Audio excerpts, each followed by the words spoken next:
Tell us your name and how many years you've been sober. I'm Tony Lee Arnold, and I've been sober for 19 and a half months. Awesome. Tell us a little bit about your substance abuse history. How old were you when you first started experimenting, and what substance did you?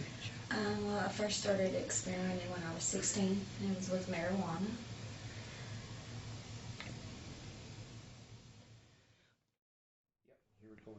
Okay. So, welcome. Tell us your name and how many years you've been sober. I'm Adam, and I've been sober since December 28, 2014. Awesome. Tell us a little bit about your substance abuse history. What age were you when you started? Well, I'd smoked pot a few times as a teenager, and that just kind of went, but I started drinking at an early age, and that kind of run on through, I don't know, 24, 25 years old. Somewhere around 19, I'd started experimenting with drugs, and that kind of gave me that feeling a lot quicker than the alcohol did, so that was become my lifestyle. Okay.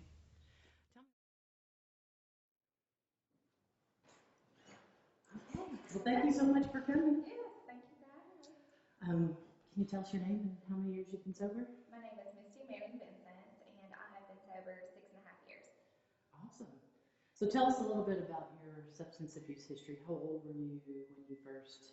Well, I was kind of a rebellious child, so it kind of started at a very early age. I was probably 13 or 14 when I first tried drinking alcohol and smoking pot and that kind of thing. It was just kind of like I didn't fit into any kind of group, so that's kind of the group that I did kind of fall into because I felt like I was accepted by that group. So I did start very early. I can't say that I did that every day as 13 and 14, but that's when I actually got introduced to it. So.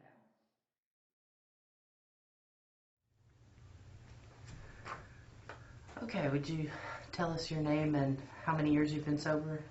My name is Kendra, and I've been sober for 4 years. Okay. Tell us a little bit about your substance abuse history. How old were you when you first experimented with? I first experimented with marijuana and pills when I was 13 years old. Okay. Tell me a little bit about what your mindset was like at that age when you first started using and experimenting. How were you feeling at that time? What were your circumstances like? The earliest memory I've been able to come to since I've got sober is I was really uncomfortable being me, and that really shows in the memory whenever I was given an award at school. I purposely dropped my GPA so that I wouldn't have to come up and be given an award because they always brought the top 10 of our class up in high school to present us with a paper or whatever they was giving us, and I didn't like that. So I dropped my GPA to stay out of the top 10, and I'd always maintain it between the 11th position and the 50th position. So you were sort of uncomfortable in your own skin. Very much. And I didn't know why. And how did the drugs remedy that, or did they? That gave me that instant cool feeling, you know. Yeah.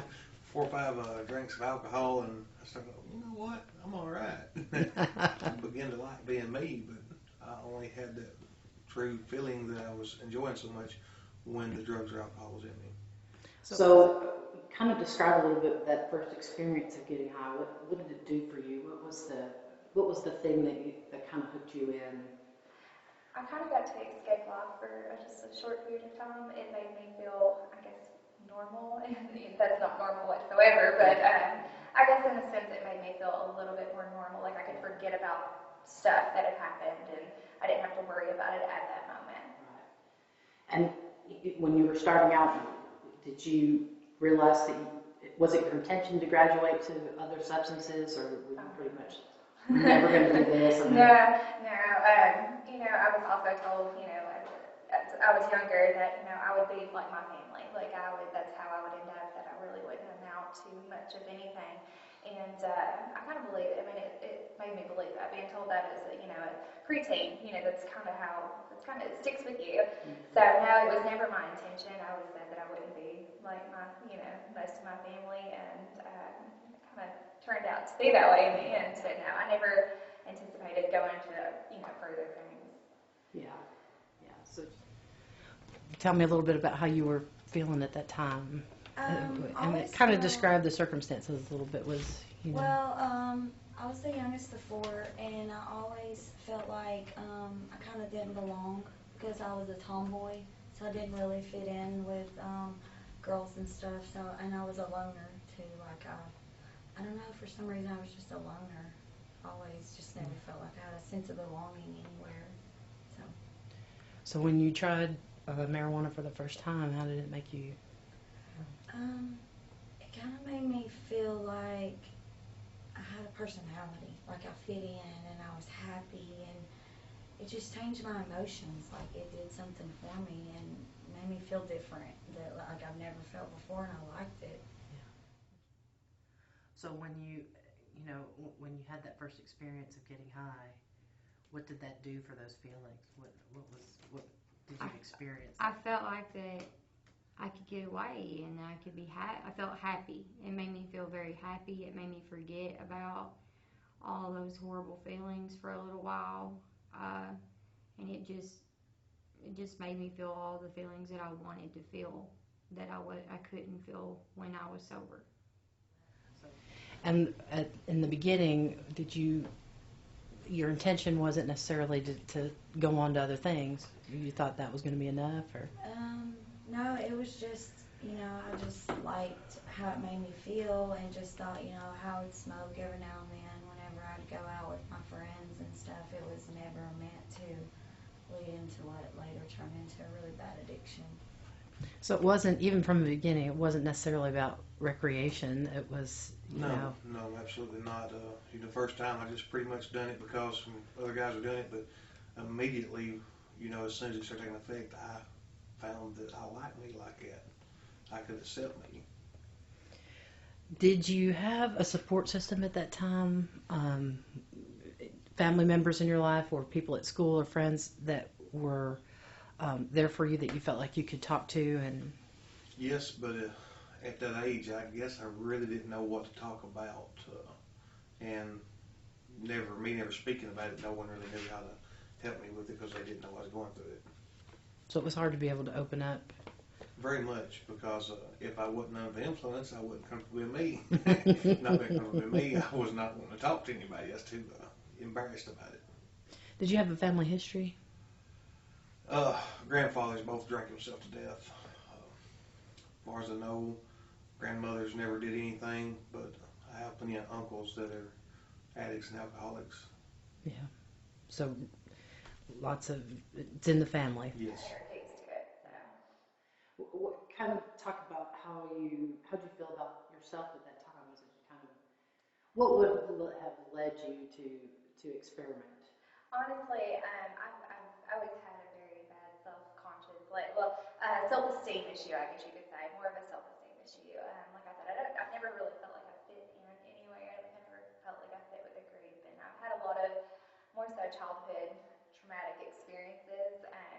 My entire mom's side is addicts, and I've seen a lot as a younger child, and I had a family member actually sexually abuse me as a not small child. I was old enough, 10, 11 years old, and I dealt with a lot of depression from a very, very young age. So I guess that's kind of what started everything, and I dealt with depression through my teenage years. Did you have anybody to talk to at that time, or was there anybody else you reached out to and said, I'm having some problems? I tried, but it's kind of when you're a teenager, they don't really know if it's like a hormone thing, because you're going through those changes and everything, or if it's an actual problem. I did tell someone about the abuse thing. It only happened once, and I did go to someone, and it was more like nobody really wanted to listen to me. Even though he admitted it and that kind of thing, they still kept him in the family. So I kind of felt like I was pushed out of that family just a little bit. I distanced myself from that family. So no, not necessarily did I feel like I had someone to talk to that would really kind of understand what I was going through at that time. Yeah. So even that early age, you were using to cope. It wasn't an experimental fun thing. No, it was more so to cope. Yeah. And it always has been. So did you have anybody, at that time, did you have anybody to talk to and confide in at that time, or was it? I felt like I didn't. I felt like no one understood me. My mom was taking me to a psychiatrist for help because I feel like she didn't know what to do for me at all. But I felt like that they didn't even understand me and that I couldn't even really talk to them either. That's all it took. Did you have anybody else to talk to at that time? What kind of family support did you have? Not about drugs. Like, I couldn't talk to anyone about drugs, that was always a no, you don't do that and stuff like that. So I didn't feel like anybody would understand me or I would just be in the wrong. So I couldn't talk to anyone that it started out for fun and then now I was dependent on it. So nobody at that time tried to intervene and say, hey, there's a problem here, or you need to stop, or? No, it wasn't until later on, till, I kept going to my father asking for money, till he suspected something. And then after that, they kind of knew. But my father was older and not knowing anything about drug abuse, he thought I could just stop, and couldn't figure out why I couldn't stop. So he didn't really have any knowledge on it. And I think that's a problem, now still to today. With those underlying issues. Do you think? But there's hope. There is hope. So what does recovery mean to you today? Oh, it's everything. It's my family. It's what God's done for me. I mean, that's the biggest thing. It's a miracle, really and truly. It's a miracle that I'm here. It's a miracle that I have the life that I have now, the family that I have, and I stay in recovery because I don't want my children to have to go through that. I don't. And when they grow up, I want to be completely open and honest with them about it, and share with them the struggle because it's very hard.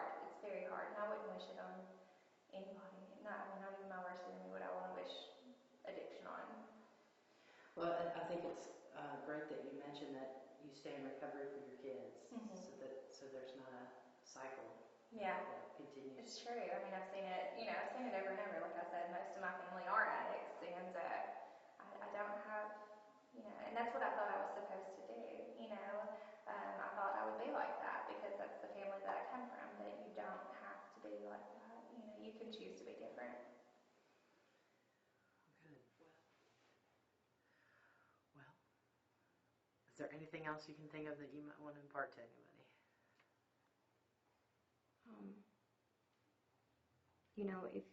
If you're out there and you're a user or alcoholic, drug addict, and you want help, you're trying to get clean, there is hope for you out there. Just just try to look for it and just go for it because you can do it. If you would like to share with those still out there, somebody who hasn't made that step yet, and they happen upon this interview, what's your message to them? I would just say that it's never too late to get help and that you are worth a life today. You're somebody's child, you're somebody's mother, somebody's father, that you're worth this. God never gave up on you. He never turned his back on you. He is just waiting for you to come back, and you're worth this today. So what does recovery mean to you today? It's life.